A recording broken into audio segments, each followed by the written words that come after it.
Coming up, details still coming out after mass shooting in LA. And later, abortion protests continue 50 years after Roe versus Wade. Iowa men's wrestling remains perfect in Madison. The snow isn't smelting away anytime here in Iowa City.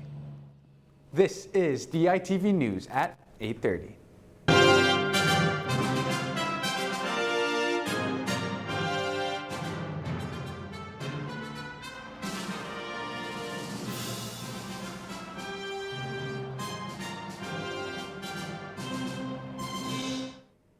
Good morning and thank you for tuning in live to DITV and KRUI 89.7 FM.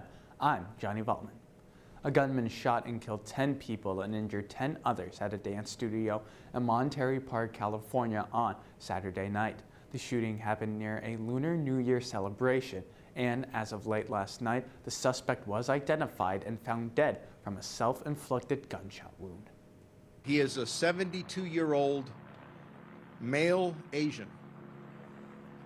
I can confirm that there are no outstanding suspects. The TCO Juarez is on the other side of this location on Garfield.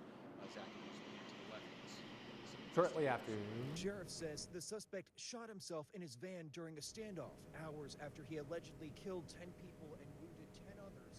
Shortly after the shooting, the gunman was disarmed by a group of people outside a studio in the neighboring town of Alhambra yesterday afternoon.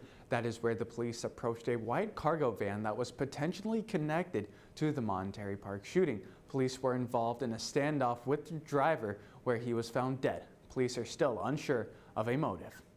We're looking at all criminal history, mental health history, and seeing if there's any gaps that were there that we may have missed. The investigation is still ongoing. New York City recently installed new traffic cameras that can detect noise. If your car is excessively loud or equipped with an illegally enhanced muffler or exhaust system, you could be given a citation as well as a pretty hefty fine. The cameras have already ticketed 71 people since the new year that are causing the New York streets to be overly loud. The technology is new and still developing around New York City, but the cameras are expected to filter into the rest of the country's larger cities to try and reduce noise pollution and keep the streets quiet. A new memorandum issued by President Joe Biden aims to protect a woman's access to reproductive health care was announced by Vice President Kamala Harris yesterday. So we will continue to stand together in the fight to protect the freedom and liberty of all people, of all women everywhere. And here now, on this 50th anniversary, let us resolve to make history and secure this right. Yesterday would have been the 50th anniversary of Roe versus Wade. And this past weekend, pro-life protests took place across the U.S., including Iowa City. Protesters gathered outside the Emma Goldman Clinic, a healthcare center for women that provides various services, including abortions. Both anti-abortion rights demonstrators and abortion rights advocates lined the street in front of the clinic on Saturday to voice their beliefs on abortion and reproductive rights in the country. Roe versus Wade was overturned last June, allowing states to pass laws restricting abortion rights. In spite of the recent TikTok ban spanning across universities in the country, the University of Iowa student organizations such as Government and Canvas remain active on the app. In December, the University of Iowa joined many other universities across the country banning TikTok from university-owned devices. This came after Governor Reynolds announced a ban on the social media platform on state-owned devices. However, the ban does not extend to student organization as they are not directly controlled by the university. While other universities have banned TikTok from their Wi-Fi, it is unlikely that Iowa will do the same, as this may raise concerns regarding freedom of speech. Sam, I see we have some snow on the ground still. What does the rest of the week have in store? Well, Johnny, it's still going to be chilly for the foreseeable future here in Iowa. Currently, it's 17 degrees outside, and later we'll make it up to a high of 30 degrees. The low will stay at 26 degrees with some partly cloudy skies. Tuesday will be in the high of 34 degrees, finally making it above freezing. Low is 25 degrees and there's going to be a full cloud coverage tomorrow. Wednesday is slightly colder with a high of 32 degrees and a low of 22 with some morning snow showers. Toward the end of the week, Thursday is highs in the upper 20s and lows in the mid-teens with more clouds. Finally, Friday is looking at highs in the mid-30s and a low in the upper teens with a chance of snow in the morning. We're going to see temps bounce back and forth here for the next week, but we're for sure going to see the last of these warmer days for a while. Back to you, Johnny. Thank you, Sam. Former UI student Alexander Jackson has been on trial since last Monday for allegedly murdering his family in June of 2021. Daily Iowan reporter Alejandro Rojas has been covering the trial and is here to tell us more. Alejandro, can you explain some of the background of the case? Good morning, Johnny. So yeah, on June 15, 2021, Alexander Jackson's family was shot dead in their Cedar Rapids home. Jackson was actually the one responsible for calling 911, and in the call alleged that a masked intruder had broken in and shot his family. Police investigating the incident instead believed it was Jackson responsible for the murders and would arrest and charge him for the killings. He's currently on trial facing three counts of first-degree murder. And what new information have we learned during the trial? So we've learned that there was no signs of a home invasion like Jackson alleged, and we've learned that no area residents or house cams saw anyone leaving the house after the killings. We've learned that Jackson's fingerprints were found on the murder weapon, which was a semi-automatic rifle that the Jackson family owned. And finally, we learned a possible motive, which is that Jackson may have had a disagreement with his family, with a criminal complaint pointing to Jackson's father previously telling him that he needed to either find a job or move out. And then what is next for the trial? So the trial will continue this morning, and it's going to finish sometime this week, possibly today or tomorrow. Back to you, Johnny.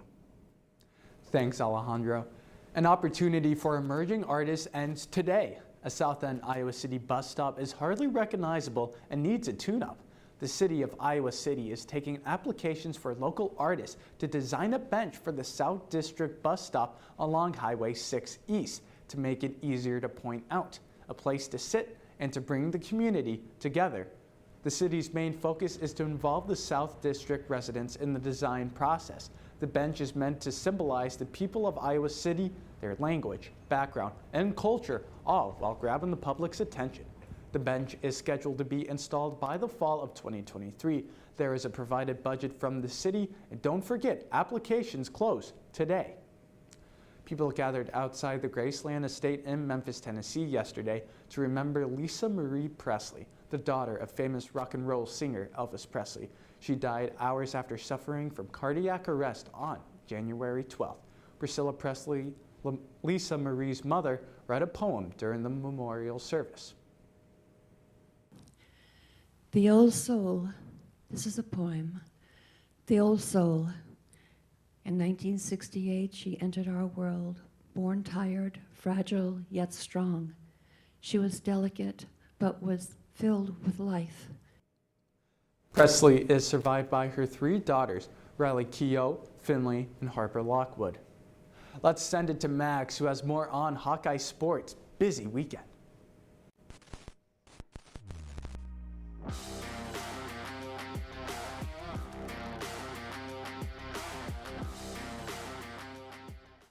Thanks, Johnny. Iowa men's wrestling traveled to Madison, Wisconsin yesterday for a top 25 Big Ten showdown. DITV sports reporter Aiden Wirtz has more on how head coach Tom Brands and his number 2 ranked Hawkeyes moved to 12-0 after Sunday. The Iowa Hawkeyes have once again taken down another Big Ten opponent, but not in the way that most people had expected. Number 2 ranked Iowa narrowly defeated the number 13th ranked Wisconsin Badgers by a score of 19-18. The only deciding factor being a bonus point due to the third tie-breaking criteria, most non-pin points, in which Iowa prevailed 31-24. Hawkeyes traveled, and this trip to Madison was no exception. The Hawks exploded out of the gate as the mayor of Penn City, Spencer Lee, claimed his 6th straight victim. Iowa also had its fair share of struggles, as number 8 ranked Abe Assad was shocked by Wisconsin's unranked Tyler Dow. Dow specializes in an all-throw Greco-Roman type of wrestling, surprising Assad with impressive technique and a first-period fall. We hung at 84, we hung there too much. You can't be lethargic, you can't hang. There's no hanging. You hang, you hesitate, you're dead. And down by 3, Cassiope showed off his ice-cold veins. I hit a sweep single to the left leg. He kind of went over the top, popped through, hit my ankles, got a nice takedown. And soon the matchup wrestling fans have been waiting for. The Hawks travel to Pennsylvania this Friday to take on #1 Penn State. They need to shake off all the rust they have if they want any chance at conquering Goliath. From the University of Wisconsin-Madison, Aiden Wirtz, DITV Sports. Thanks, Aiden. And the 4-game win streak for the Iowa men's basketball team was snapped Saturday afternoon as the Ohio State Buckeyes stopped the impressive win streak, beating the Hawks 93-77 in Columbus. Although he scored 22 points and hauled in 7 rebounds for the Hawkeyes, Chris Murray and the rest of the Hawkeye squad could not get the job done defensively, as Ohio State had all 5 members of their starting lineup score in double digits. They're very good at what they do at both ends of the floor. And they're going to fight you on the glass. It's his teams, I mean, they share it, so whoever's in, has an expectation, and they perform well. The Buckeyes were led by freshman phenom Bryce Sensabaugh, who led all scorers with 27 points and 5 rebounds. Sensabaugh has had an impressive debut season for the Buckeyes, as the Orlando native is averaging 17.5 points per game, 5 rebounds per game, and is shooting the ball 51% from the field. The Hawkeyes travel to East Lansing on Thursday for another Big Ten road trip against the Michigan State Spartans. And although the men's 4-game win streak was snapped on Saturday, Lisa Bluter and the Iowa women's team are currently on a 4-game win streak of their own. After beating Michigan State on the road in overtime last Wednesday, the Hawkeyes look to make it 5 in a row tonight as they travel to Columbus to take on the second-ranked Ohio State Buckeyes.